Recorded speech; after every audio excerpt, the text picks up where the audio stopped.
Good morning, everybody. I'm Shobha Shering Bhalla, a journalist and media entrepreneur from Singapore.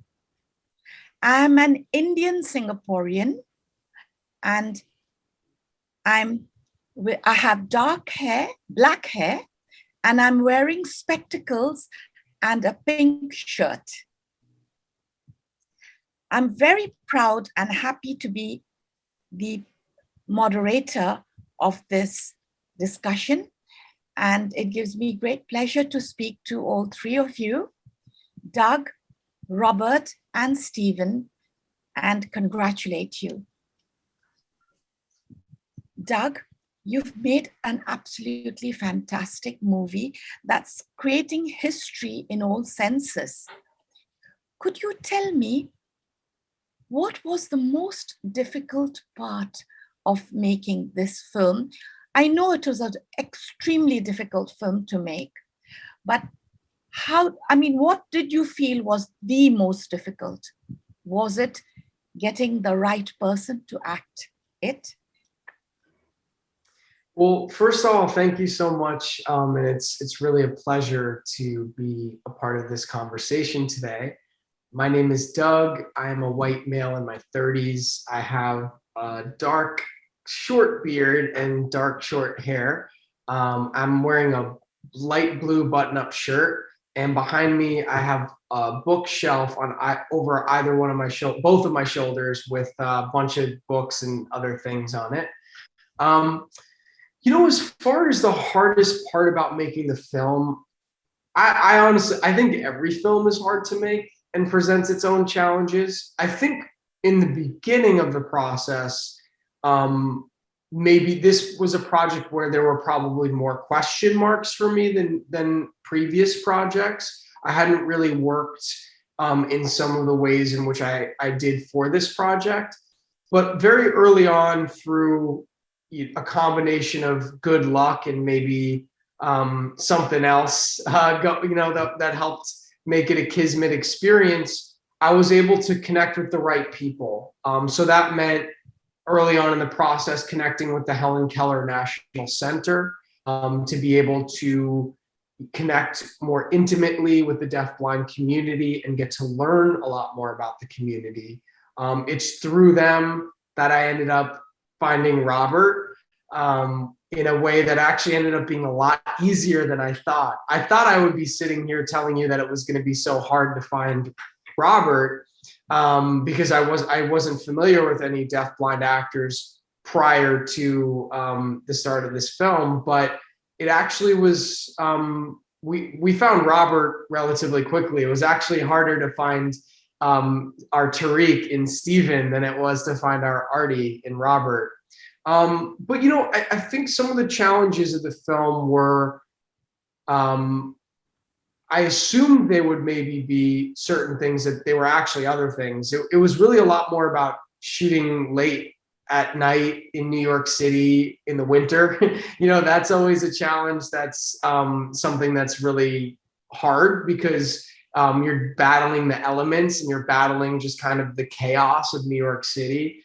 Those things were probably ultimately the hardest. I mean, there was a little bit of a learning curve as far as learning how to communicate through a communication team. But honestly, we had such great people to facilitate that, and Robert's such an amazing person that we very quickly fell into a rhythm with that, and that really wasn't so much a challenge as it was just a new experience. Robert, you've done a landmark role, and it's an impactful movie, and probably it's going to be, I would call it seminal in that sense. How has it affected your personal life? Do you see yourself acting in more movies now?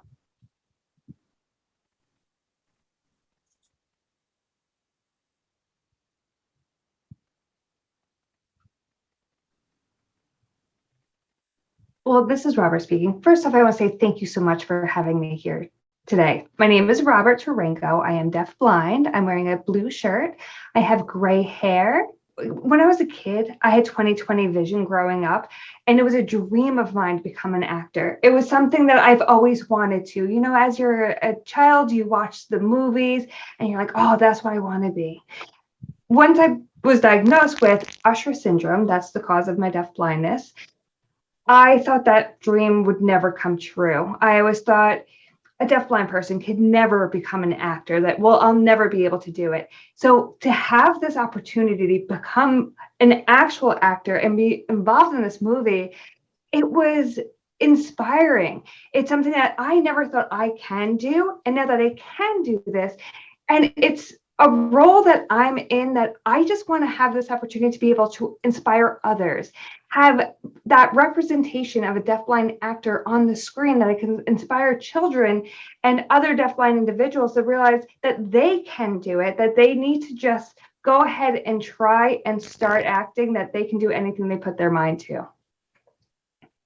I'm really hopeful for the future for all the work that I'm doing, that for anybody who is, it doesn't matter who you are, if you're deafblind, deaf, hearing, sighted, but something for me to realize, you know, there was this role in this dream of mine that I never thought I can do it. And the fact that I have done it, I've been successful at doing that. I hope to inspire everybody through the work that I'm doing, that now I am their role model. They can look up to me and realize that if I was able to persevere and actually have my dreams come true, then other people can. And from this role, I hope to show and prove to the world that it doesn't matter if you have a disability or not, that we have worth, we can do it, we are independent, that they just need to give us that chance.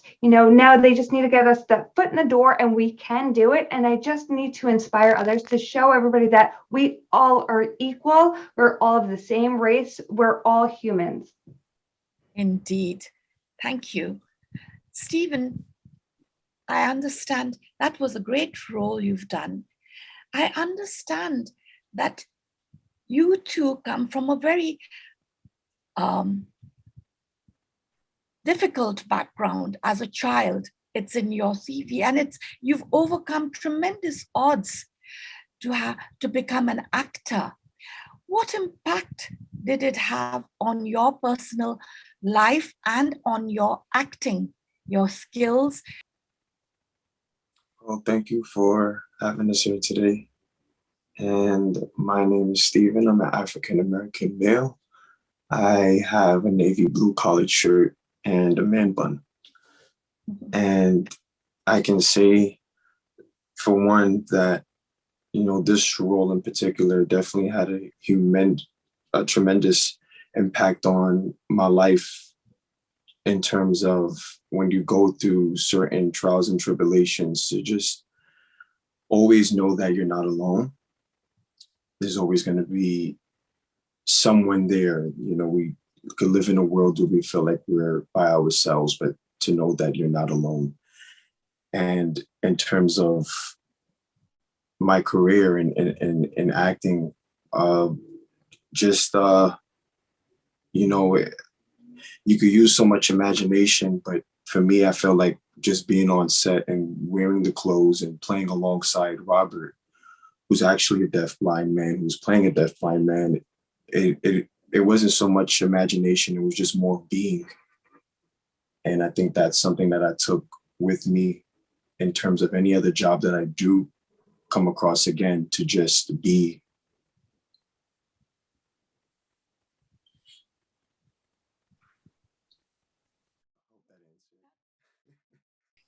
Whatever patience and compassion and empathy I needed, it was the same on Robert's side, is the same on Stephen's side, and everyone who had an integral role in this.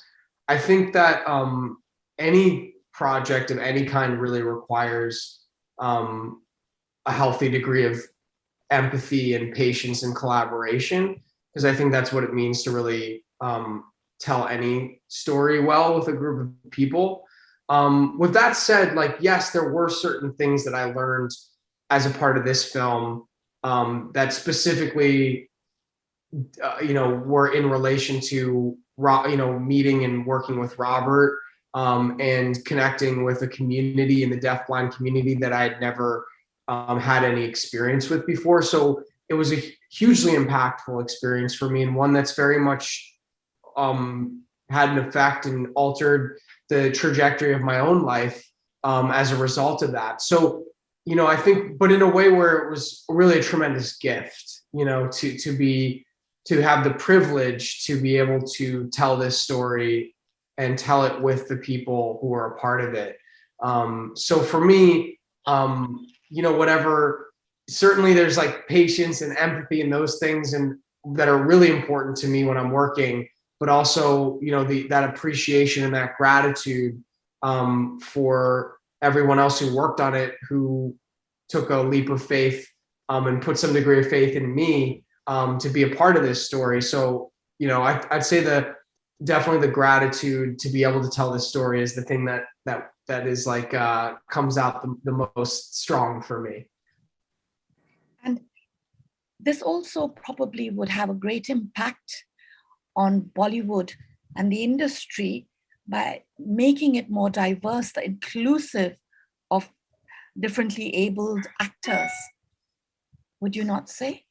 I think we're one part of what is a growing change in that capacity. There's still a very long way to go. But there certainly in recent years, there has been some what seems like very encouraging progress in as far as more representation of people with disabilities in front of the camera, behind the camera. Certain metrics of recent years that support that growth and improvement in that category. But again, we're a part of a much larger, one piece of a much larger puzzle of a lot of people who've really been pioneers in a lot of different ways. I will say it's really Robert's role in this is really groundbreaking in the sense that specifically through the deafblind lens, because he's the first actor who's deafblind to star in a film, and certainly a film that's gotten in front of a lot of people. So he also happens to be the first person who's deafblind that a lot of viewers are seeing ever, because we don't see deafblind people on our television screens. We don't see them on our movie screens or in any media, really. So that's really important. And just one really specific example of many, many reasons why that's important is prior to Robert, there weren't any deafblind actors on the screen. Obviously, Robert did an amazing job. And now I hear from people who are deafblind saying that they've seen Robert act and it has inspired them to want to try their hand at acting. So that's just one example of many of why Robert's representation on screen is important for so many people, both the community that he's a part of, and also for people who are experiencing that community perhaps for the very first time. Absolutely. Did you, Doug, before I go back to the actors, I just thought I'd ask you something very important in movie making. The funds. Did you find it very difficult? Otherwise, there couldn't have been a movie. And I did hear you saying that you were struggling with funds and you made it in bits and pieces to begin with. Otherwise, it would have been made earlier, probably. How difficult would it have been was it to get funds for this movie compared to a regular movie which wasn't starring a deafblind person? Well, I don't know if it was any different from any other movie in the sense of I think it can be challenging to get the funds to make any kind of movie. In this case, it was difficult. I didn't really have the kind of resume that would inherently have people lining up left and right to give me money per se. So it was challenging, and that was one of the reasons why I decided to do a crowdfunding campaign, which is actually how we financed the majority of the film, which was really hard to do. It was a lot of time and energy spent convincing people to give us any amount of money they could and just hope that enough people together could equal what we needed.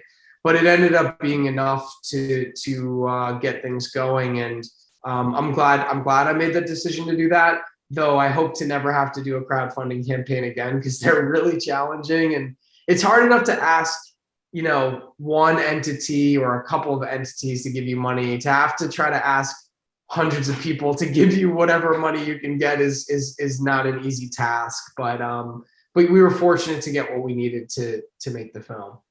How did you feel when the nomination came up? Did you really feel you could win the Oscar at that point?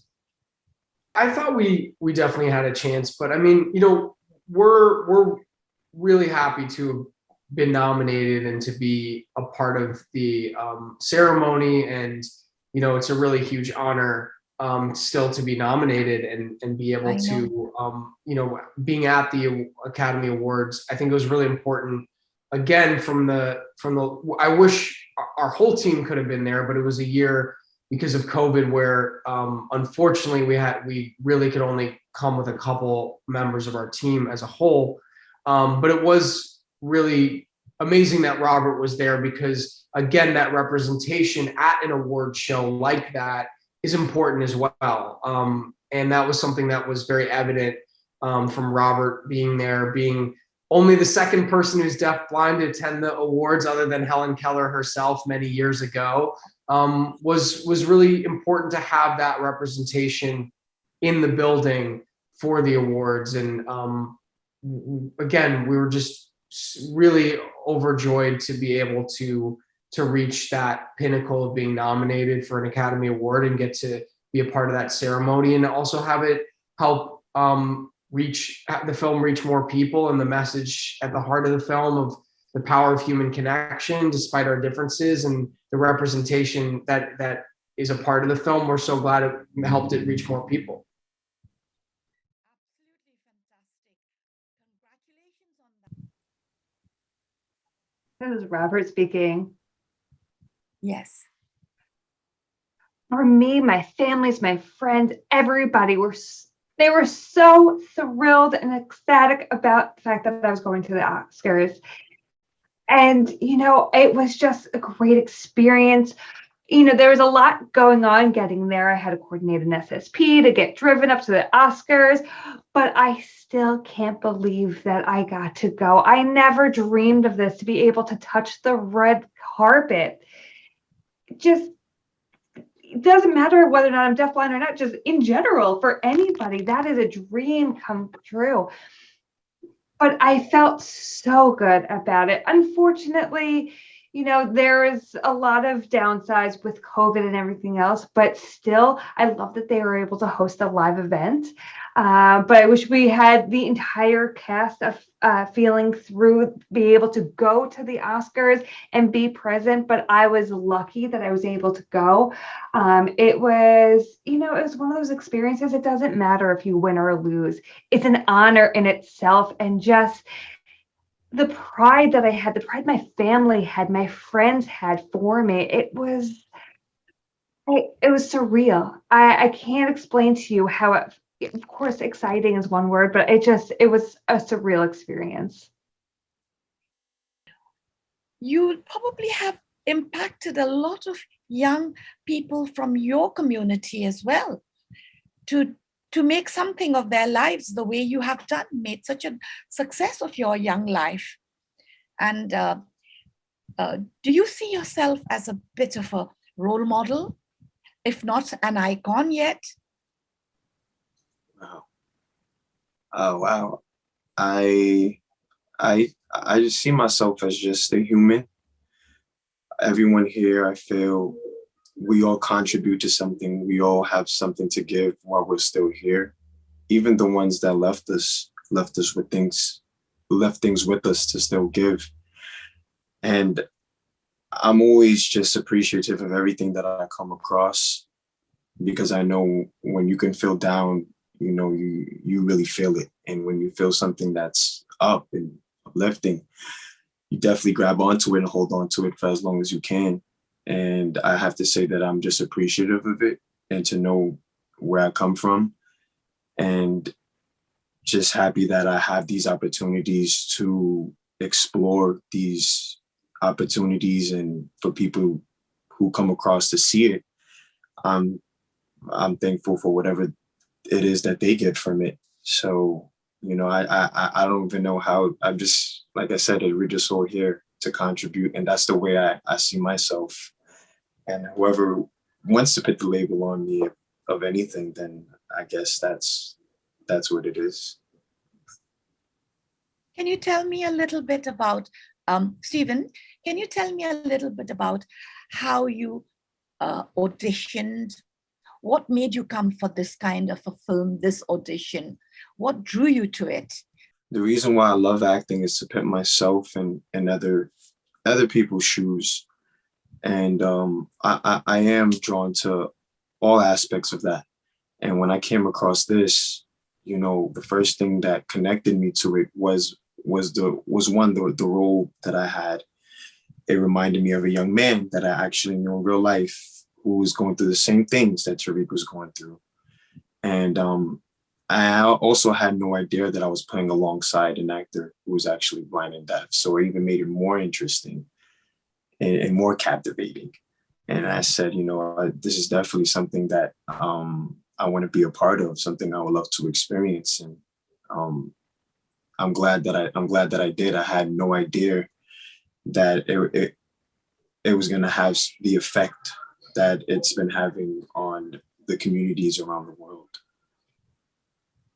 Even if I don't continue to do acting, I'm just happy that I could look back and say that this was something that I was a part of, and just to see how far it's going, and that, just feeling through is alive and it's living well. And I'm just happy that I could say to, my family, whoever I come across, that, hey, look at something that I did, you should just check it out. Even if it's someone who's just going through something, hey, check this movie out. Doug, could I ask you, I mean, Stephen is your alter ego in a way in the film, but did you see this the minute you helped Artemio? At that point, did you see it as as grist to your intellectual mill or to your artistic mill, as going to be a fodder or content for a movie in the future? I didn't necessarily know that it was going to be a movie in the future. I did know that while I was having that experience, that it was a really impactful experience. I did feel that in my bones, like during the actual conversation and encounter with Artemio. When I got home, I felt the need to just kind of free write about it, and I turned that into kind of like a little bit of a short story about it. And then later, about a year later, is when I actually wrote the film. But yeah, I didn't necessarily know that it would be a film per se in the moment, but I knew that it was something that was really invigorating to me, and something that was going to stick with me as a very meaningful experience. Did Robert have to do things? Did he practice on the sidewalks, carrying that signboard and waiting for people to help him around? Did you have to do that, Robert? A lot of it?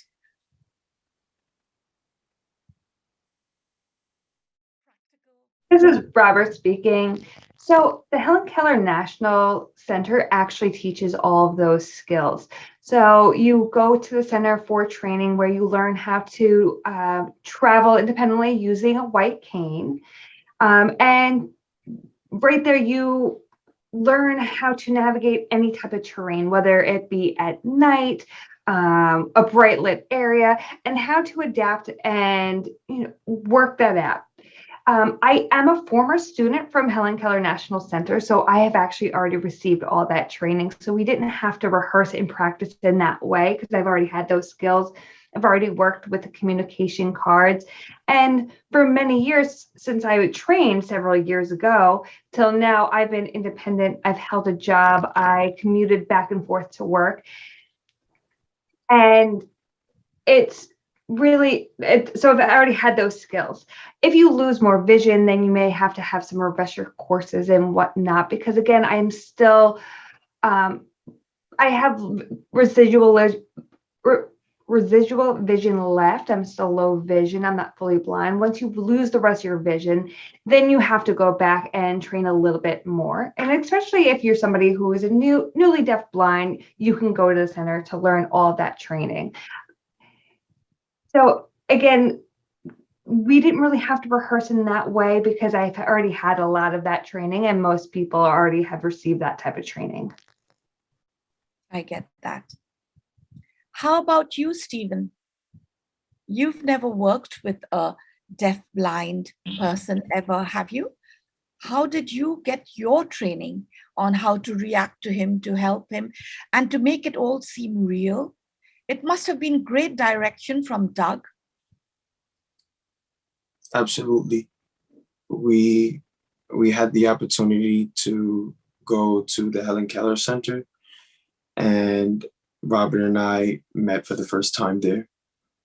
And we had I think it was one rehearsal that we did at the Helen Kellers. And we had amazing interpreters that were able to guide us through the process. And it went well, honestly. And I'm glad that we did have the time to rehearse, because when we got to set, it really went smoothly, honestly. We did the scene when I remember we rehearsed this one scene when Robert kind of falls, and I had to kind of grab them. And everyone that's seen the movie, they felt like that was like a blooper that really happened, but we just rehearsed it so well that it just all seemed it seemed really natural. Doug, it looks like the audience comes away with a lot of lessons from this, which are not just technical or just artistic about the movie, but also human, about how to treat others, including the colleagues you work with, and the great compassion that exudes out of this movie. The very idea of the movie, the very idea itself is so brilliant. It's so compassionate and sensitive. It tells such a wonderful human story. Would you be doing, it seems to reflect your own personality. What do you have to say about that? Well, thank you for that. That's very kind of you. It was a very personal film to me in a lot of ways. So I do feel, a kinship with a lot of what's explored in it. I'm really thrilled that it's also been a film that's been an amazing story to share during this time, a time where a lot of people have been having a lot of struggles, and in a time where a lot of people have felt really separate or divided from other people. It's been nice to share a film that's really speaks a lot more to our ability to connect with each other despite whatever our differences are. Wonderful. Thank you for that. And Robert, what would you like to tell your audiences in Asia about the film and about deaf-blind disabilities?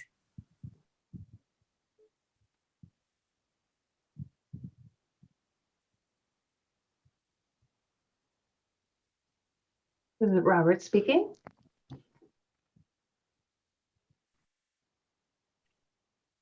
For the world, for whether you're deaf, blind, legally blind, I just want the world to see that, despite our differences and maybe some of our challenges, that we're deaf, blind, that we can be independent. But don't be fearful of us just because we're different, or maybe we speak another language. You could always find a way to communicate. Approach us, come up to us, try to talk to us. We can write back and forth, print on palm like you saw in the film. Again, we are all the same.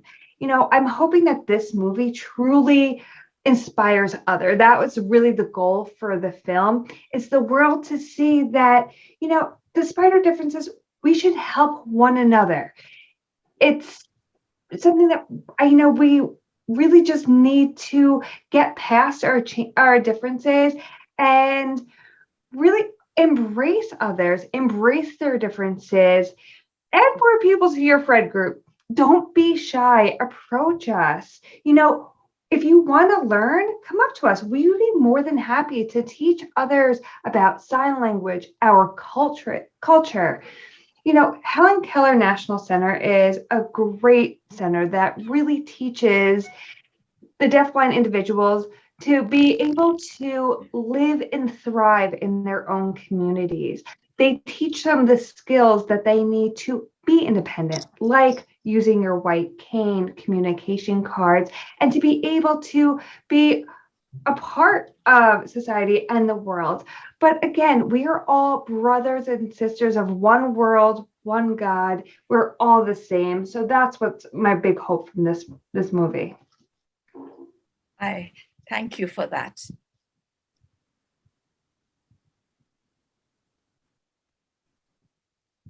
Now it's my last question. As it's time to wrap up, I have to thank you so much for being here.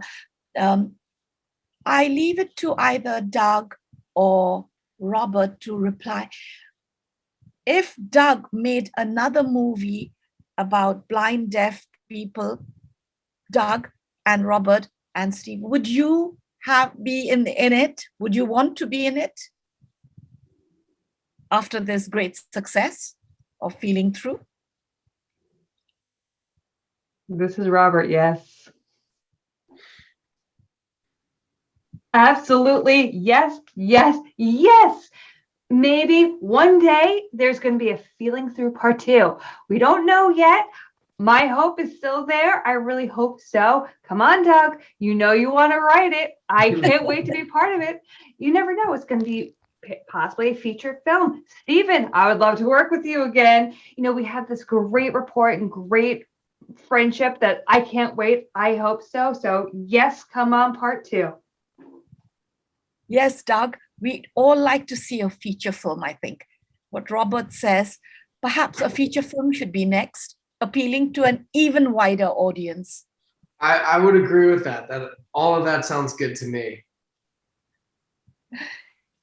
Right then, everybody, I thank you so much for being here, Doug, Robert, Stephen, and all the wonderful translators. It's been a pleasure, and I wish Feeling Through the greatest success and all your other endeavors too. Thank you so much. Really a pleasure. Thank you. This is Robert. Thank you so much. Love you all. Love you.